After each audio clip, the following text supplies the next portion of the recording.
నమస్కారం అండి. మనం ఇప్పుడు కందుకూరి వెంకట మహాలక్ష్మి గారు రచించిన స్వానుభవం నేర్పిన పాఠం అనే కథను విందామా? కరుణ అన్న పిలుపుకి పెళ్ళికొడుకు బొగ్గకు నల్లచొక్క దిద్దుతున్న కరుణ ఆగి తలుపు వైపు చూసింది. ఏదో ఆందోళన సుధీర్ ముఖంలో స్పష్టంగా కనబడుతోంది. చేతిలో టెలిగ్రాము, ముఖమంతా చెమటా చూసిన కరుణ కంగారు పడుతూ, ఏమిటండి, ఏమైంది అంటూ భర్త దగ్గరకు వచ్చింది. ఇలారా అని ఆమెను పెరటి వైపు తీసుకెళ్ళి, శ్వేతకి ఒంట్లో బాగాలేదుట, కాస్త సీరియస్గా ఉందిట, ఆసుపత్రిలో చేర్చామని వెంటనే రమ్మని మన పక్క ప్లాట్ ఆయన టెలిగ్రామ్ ఇచ్చాడు అన్నాడు, ముఖానికి పట్టిన చెమట తుడుచుకుంటూ. అగాధంలోకి దిగబడిపోతున్నట్లయి భయంతో కళ్ళు తిరిగి స్పృహ తప్పి పడిపోయింది కరుణ సుధీర్ చెప్పిన విషయం వినగానే. ముఖం మీద జల్లిన నీళ్ళకి కళ్ళు తెరిచి చూసింది. కరుణ చుట్టూ బంధువులు, భర్త నిలబడున్నారు. పాపం, దూరానున్నారు కదా, అందులో మా కోడలికి శుభకార్యాలంటే సరదా ఎక్కువ, అందుకే అంత జబ్బు చేసిన పిల్లను వదిలేసి వచ్చింది అంటూ అత్తగారు ఎంతో ప్రేమను ఒలకబోస్తూ పక్కనున్న వాళ్ళకి చెప్తుంటే, బాగుంది, ఎంత సరదా అయితే మాత్రం అంత సుస్థి చేసిన పిల్లను వదిలేసి రావడం ఏమిటి, తనన్నా ఉండిపోవాలి, ఆ పిల్లనన్నా తీసుకురావాలి కానీ. సీరియస్గా ఉందన్న కబురు వచ్చి రాగానే ఇక్కడ వాతావరణం ఎంత మారిపోయిందో చూడండి. పెళ్లి కొడుకుని చేయాలని ముహూర్తం పెట్టామా, ఎవరి ముఖాల్లోనన్నా ఆనందం కనబడుతోందా? కరుణ పడిపోగానే అంతా కంగారు పడిపోతున్నారాయే అంటూ తోడికోడలు తల్లి అత్తగారి మాటలకు సమాధానం చెప్పడం, ఆ వెంటనే ఇప్పుడు ఎటునుంచి ఎటొచ్చినా అక్షింతలు మానెత్తినే కదా, వీళ్ళింట్లో ఫంక్షన్కి వెళ్ళారు, ఆ పిల్లకి ఇలాగైందని నలుగురు మమ్మల్ని ఆడిపోసుకుంటారు కదా అంటూ తోడికోడలు. అయినా అంత జబ్బు చేసిన పిల్లను వదిలి రావడం ఏమిటి, వచ్చినా ఒకళ్ళుండి మరొకళ్ళు వస్తే సరిపోయేది అంటూ ఆడబిడ్డ.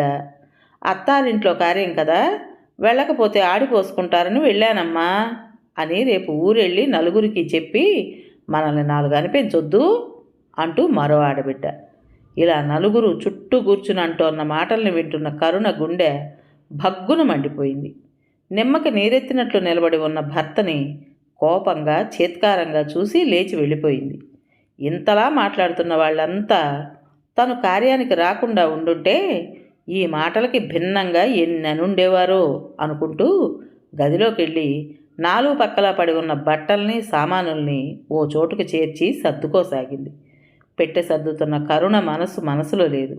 ఓ పక్క బెంగ, కంగారు, మరో పక్క దుఃఖం, బాధ అన్నీ కలిసి కన్నీటి రూపంలో ఆనకట్ట తెగిన నదిలా ప్రవహించసాగాయి. అక్కడ పిల్ల ఎలాగుందో అన్న ఆదుర్ద క్షణక్షణానికి ఎక్కువ అవుతోంది. రెక్కలు కట్టుకుని అక్కడ వాలాలని మనసు కంగారు పడుతోంది. మనసు ఎంత ఆందోళనకు గురైనా చండీగఢ్ చేరడానికి పూర్తిగా 2 రోజులు పడుతుంది. మధ్యతరగతి కుటుంబాలు, చిన్న జీతాలు, విమానాలెక్కి వెళ్ళే ప్రసక్తే లేదు. ఏడాదంతా దాచుకున్న డబ్బు ఏడాదికోసారి ఇలాంటి కారణంగా వస్తే ఖర్చు అయిపోతాయి. అలాంటి వాళ్ళు విమానాలు ఏమెక్కుతారు? ఓ పక్క పిచ్చి ఆలోచనలు, కంగారు, బెంగతో తను నలిగిపోతుంటే మరోపక్క సొంత వాళ్ళనే మాటలు మనసుని మరింత గాయపరుస్తున్నాయి. అసలు ఇలా జరగటానికి కారకులెవరు? ఎవరిని నిందించాలి? కరుణ, మా అన్నయ్య మనవడి ఒడుగట, మనందరినీ రమ్మని రాశారు అంటూ చెప్పిన సుధీర్ వైపు షాక్ తగిలిన దానిలా చూసింది కరుణ. పెళ్ళిళ్ళ సీజన్ కూడాను, మళ్ళీ రిజర్వేషన్లు దొరకవు, ఈరోజు లంచ్ టైంలో వెళ్ళి టికెట్లు రిజర్వేషన్ చేయించుకొస్తా అన్నదానికి శ్వేత గదిలోంచి వచ్చి, నాన్నగారండి, నాకు రావడం కుదరదు, నాకు ఫైనల్ ఇయర్ పరీక్షలు నెలలాళ్ళు కూడా లేవు, పైగా ఈ మధ్యనే నాకు జబ్బు చేసి చాలా క్లాసులు పోయాయి, ఇంకా సెలవు పెట్టి తిరగడం కుదరదు అని నిక్కచ్చిగా చెప్పగానే కూతురి మీద తాటి చెట్టు అంతెత్తి ఎగిరిపడ్డాడు. తండ్రి కూతుళ్ల మధ్య జరిగిన ఘర్షణలో శ్వేతే నెగ్గడంతో ఏమీ చేయలేని సుధీరు, అయిన వాళ్ళ మధ్య ప్రేమలు, అభిమానాలు ఇలాగే కొన్నాళ్ళకి తగలడతాయి. మిగిలిన వాళ్ళంతా వాళ్ళ వాళ్ళ కుటుంబాలతో వస్తారు. నలుగురు అడిగితే నా కూతురికి చదువు, పరీక్షలు అని చెప్పనా? ఏదో నా కూతురు ఒక్కతే చదువు వెలగబెడుతున్నట్లు, మరెవ్వరి పిల్లలు చదువుకోనట్లును అంటూ సనగసాగాడు. పచ్చకామెర్లొచ్చి 6 వారాల పాటు మంచం మీదే ఉండి ఎంతో నీరసంగా ఉన్న కూతుర్ని వదిలి భర్తతో ఫంక్షన్కి వెళ్ళడం కరుణకు కూడా ఏమాత్రం మనసొప్పడం లేదు. ఆ రోగం వచ్చిన రోగికి పథ్యం ఎంత ముఖ్యమో భర్తకి తెలుసు. ఇలాంటి టైంలో అతను అలాంటివన్నీ ఆలోచించడు, సరిగదా? చెప్పినా అర్థం చేసుకోడు. అయినా లేని ధైర్యం తెచ్చుకుని ఆఫీస్కు వెళ్తున్న భర్త దగ్గరికి వెళ్ళి, ఈసారికి మీరొక్కరూ ఆ శుభకార్యానికి వెళ్ళి రాకూడదు. పిల్లకి అంత సుస్థి చేసి తగ్గింది. ఈ జబ్బు చాలా ప్రమాదమైంది. పిల్ల పూర్తిగా కోలుకోలేదు. అలాంటి దాన్ని వదిలి వెళ్ళడం మంచిది కాదు.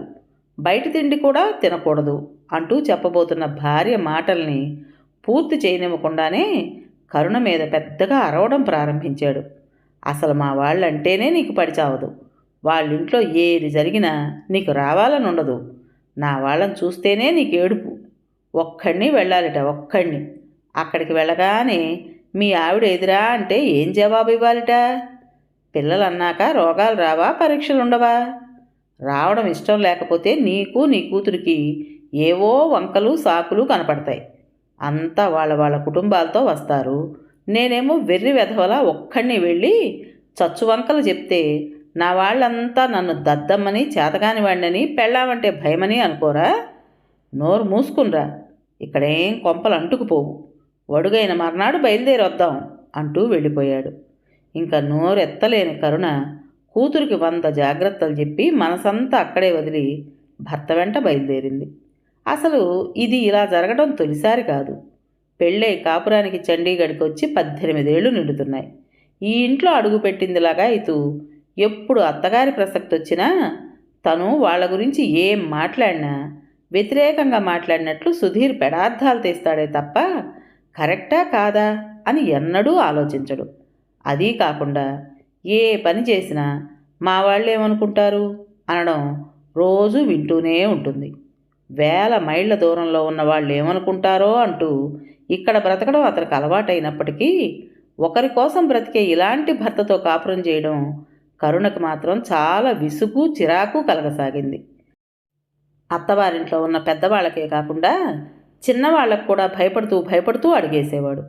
అక్కడ నలుగురు ఉన్నప్పుడు అలా భయపడుతున్నాడు అనుకుంటే, ఇంత దూరం వచ్చి ఒంటరిగా ఉన్నా కూడా భార్యకి చీర కొంటే అమ్మ ఏమనుకుంటుందో, ఏ ఊరన్నా భార్యను తీసుకెళ్తే చెల్లెళ్ళు ఏమనుకుంటారో అంటూ ప్రతిదానికి అంటూ ఉంటే కరుణకి భర్త పట్ల గౌరవం లేకుండా పోయింది. ఆఖరికి తన పక్క బంధువులు వచ్చినా దూరానున్న తల్లి తండ్రి ఏమనుకుంటారో అని భయపడే భర్తతో ఎలా కాపురం చెయ్యాలో అర్థమయ్యేది కాదు. ఇవన్నీ ఎలాగో భరిస్తూ వచ్చినా ఈరోజు సొంత బిడ్డ, అందులో అంత జబ్బు చేసిన పిల్ల పట్ల కూడా ఎవరేమనుకుంటారో అన్న భయంతో వదిలి వచ్చిన దాని పర్యవసానం గురించి ఆలోచిస్తే భర్త పట్ల ఒక విధమైన నిరసన, అసహ్యం బయలుదేరింది. ఎవరు ఏమనుకుంటారో అంటూ తన్ను తాను హింసించుకోవడంతో పాటు ఇంట్లో భార్య బిడ్డల్ని కూడా హింసిస్తున్నానని ఈయన ఏనాడన్నా తెలుసుకుంటారా? అతనిలా ఆ ఇంట్లో మిగిలిన వాళ్ళు ఎవరైనా ఒకరి కోసం బ్రతుకుతూ వారిని వారు బాధించుకుంటున్నారా? ఇలాంటి ఖర్చులు తట్టుకోలేక, చేసిన అప్పులు తీర్చలేక ఆ చిరాకు, కోపంతో ఇంట్లో లోకుగా కనపడే భార్యపైన విరుచుకుపట్టడం సుధీర్కి అలవాటైపోయింది. అతని స్వభావానికి అలవాటు పడలేక ఆ ఇంటిని ఎలా నడపాలో, భర్తతో ఎలా మాట్లాడాలో, ఎలా మసలుకోవాలో అర్థంగాక కరుణ మాత్రం నలిగిపోసాగింది. వచ్చిన జీతంలో సగం వడ్డీకి పోవడంతో ఇల్లు గడవడం కూడా చాలా ఇబ్బందిగా ఉండేది. కనీసం ఈ రోజన్నా కూతురికి అలా జరిగినందుకు బాధపడుతున్నాడా అంటే అదీ లేదు. తను అంత ఆందోళనతో సామాను సర్దుతుంటే నిమ్మకి నీరెత్తినట్లు వీధిలో కూర్చున్నాడు. పైగా ఎల్లుండే ఒడుగురా, ఉండకుండా వెళ్ళిపోతున్నావు అంటూ అంతా అంటుంటే వాళ్ళకి తందాన తానా అంటున్నాడు. దాంతో ఛీ, ఇతను ఓ మనిషేనా? ఇలాంటి వాళ్ళు పెళ్ళెందుకు చేసుకుంటారు? ఒంటరిగా పడుంటే ఒకరిని ఇబ్బంది పెట్టకుండా తన ఏడుపేదో తను ఏడ్చేవారు కదా అనుకుంది మనసులో కోపం పట్టలేక. రైలు దిగిన సుధీర్, కరుణలు సామాన్ ఇంట్లో పడేసి శ్వేతను చేర్పించిన ఆసుపత్రికి వెళ్ళేసరికి సెలైన్ ఎక్కిస్తున్నారు. కూతురి దగ్గర పక్క ఫ్లాట్ వాళ్ళు కూర్చుని సపరీలు చేయడం చూసిన కరుణకి దుఃఖం ఒక్కసారి పెళ్ళుపుకొచ్చింది. డోకులు, విరోచనాలతో డీహైడ్రేట్ అవడంతో నర్సింగ్ హోమ్కి తీసుకొచ్చామని, డాక్టర్లు కూడా కంగారు పడటంతో టెలిగ్రామ్ ఇచ్చామని పక్కవాటా దంపతులు చెప్తున్న మాటలు వింటున్న కరుణ కళ్ళకి వాళ్ళిద్దరూ దేవుళ్లలాగే కనపడ్డారు. సొంత వాళ్ళని, పొరుగు వాళ్ళని పోల్చి చూసుకుంది. ఆఖరికి కన్న తండ్రి కన్నా పక్కవాళ్ళు 1000 రెట్లు నయమనిపించింది. ఆసుపత్రిలో చేర్పించడమే కాకుండా 2 రోజులుగా శ్వేత దగ్గరుండి సపరీలు కూడా చేస్తున్నారు. అంత జబ్బు చేసిన పిల్లని ఎలా వదిలేసి వెళ్ళారండి అంటూ స్నేహితులు అడుగుతుంటే చెయ్యని తప్పుకు తను సిగ్గుపడి కుంచుకుపోతుంటే భర్త తనని కానట్లే విని ఊరుకునేవాడు. ఇలాంటి వాళ్ళకి జన్మకి బుద్ధి రాదు అనుకుంది. శ్వేతకి పెళ్లి కుదిరింది. పిల్ల చక్కదనం చూసి కాణీ కట్నం తీసుకోకుండా చేసుకుంటున్నారు. పెళ్లివారు కోరిందల్లా పెళ్లి చండీగఢ్లోనే చెయ్యాలని, తమ వాళ్ళంతా ఇక్కడే ఉన్నారని అనడంతో సుధీర్ అనక తప్పలేదు. ఈ వివరాలన్నీ తన వాళ్ళందరికీ రాస్తూ రిజర్వేషన్లు చేయించుకుంటారని ముందుగా రాస్తున్నానని రాశాడు. అయిన వాళ్ళంతా ఆంధ్రదేశంలో ఉండగా ఊరుగాని ఊళ్ళో పెళ్లి చేయటం ఏమిటని తల్లి చీవాట్లెడుతూ ఉత్తరం రాస్తే అన్నదమ్ములు అక్క చెల్లెళ్ళు పిల్లల పరీక్షలను, ఇంట్లో ఎవరికో పురుడనో రోగమనో బాలింతరాల్ని వదిలి రాలేమనో రాయసాగారు. చివరికి పెళ్లి ఎల్లుండనగా తల్లి అన్నగారు మాత్రం రావడం చూసిన సుధీర్ మనసు నిజంగానే దెబ్బతిని చిన్నబోయింది. దూరాలరా, రావాలంటే మాటల వేలకు వేలు రైళ్లకు పోయాలి. మీరొక్కళ్ళు అక్కడికొచ్చి ఈ పెళ్లి చేసుంటే అయిన వాళ్ళంతా వచ్చేవారు. నలుగురిలో చేస్తే ఉండే అందం చందం కూడా వేరు. ఇంతమంది నా అన్నవాళ్ళుండి ఏకాకుల్లా ఏమిటి మారుమూల పెళ్లి చేయడం అంటూ అత్తగారనే మాటల్ని వింటూ కరుణ అనుకుంది, ఇలా తమ గురించి అత్తగారు ఏనాడన్నా ఆలోచించిందా అని. కానీ గట్టిగా అనే ధైర్యం ఏదీ తనకి. ఓ పక్క భార్య వైపు బంధువులంతా వచ్చి తన పక్క వాళ్ళు తప్పదన్నట్లు ఓ ఇద్దరు మాత్రం రావడం బాధగానూ అవమానంగానూ ఉన్నా పైకి ఏమీ అనలేక లోపలే బాధపడసాగాడు సుధీర్.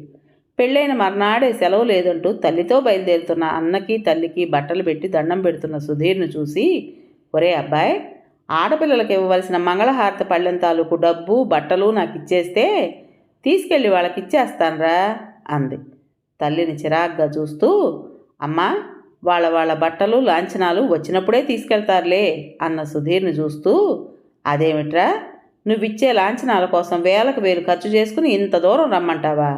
అయినా నీకా ఒక్క పిల్ల, మళ్ళీ మళ్ళీ ఇంకేం శుభకార్యాలు చేస్తావు గనక చేసిన దానికి ఆడపిల్లలకు ఇవ్వవలసింది ఇస్తే మీకే చలవరా అనగానే, నిజమేనమ్మా, నువ్వన్నట్లు నాకు ఒక్కతే పిల్ల అన్న విషయం వాళ్ళు తెలుసుకుని ఈ ఒక్కసారికి ఖర్చు అవుతుంది అని అనుకోకుండా వచ్చుంటే వాళ్ళకి నాకు కూడా నిండుగా ఉండేది కదా.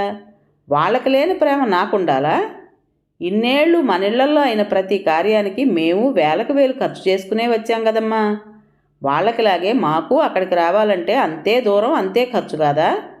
పోనీ రాకపోతే రాకపోయారు, వాడికి ఒక్కగానొక్క పిల్ల, ఇంకా చేయబోతాడా కార్యాలు అని ఆలోచించి ఒక్కళ్ళన్నా ఓ 25 రూపాయలు పిల్లకి ఇవ్వమని నీ చేత పంపారా అమ్మా?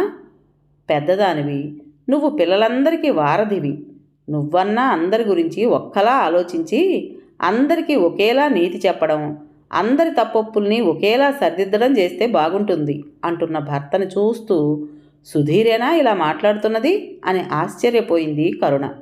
ఏ విషయాన్నైనా మనిషి తనకి తానుగా తెలుసుకోవడమే మంచిది. ఒకనాడు కాకపోతే ఒకనాడన్నా ఇలాంటి వాళ్ల మనసుకి సూటిగా దెబ్బ తగులుతుంది. అంతరాత్మ ఆలోచింపజేస్తుంది. అప్పుడే జ్ఞానం వస్తుంది. ఒకరు చెప్పింది వక్రంగా ఆలోచించేవారి కళ్ళు ఏదో ఒకరోజు ఇలాగే తెరుచుకుంటాయి అనుకుంది కరుణ. కథ పేరు స్వానుభవం నేర్పిన పాఠం. రచించిన వారు కందుకూరి వెంకట మహాలక్ష్మి గారు. విన్నారు కదండి. మరి ఈ కథ మీకు నచ్చిందా? నచ్చినట్టయితే లైక్ చేసి మరో నలుగురికి షేర్ చేయండి. అలాగే ఈ కథ పైన మీ విలువైన అభిప్రాయాన్ని కామెంట్ బాక్స్లో తప్పకుండా తెలియజేస్తారు కదా. మరి ఇంత మంచి కథను మనకు అందించిన రైటర్ గారికి మనస్ఫూర్తిగా మనందరి తరపున ధన్యవాదాలు తెలియజేసుకుంటూ, కొత్త వాళ్ళు కనుక మన ఛానల్ చూస్తున్నట్టయితే తప్పకుండా సబ్స్క్రైబ్ చేసుకోండి. రేపు మరో మంచి కథతో మీ ముందుకు వస్తాను. అప్పటి వరకు ఉంటానండి.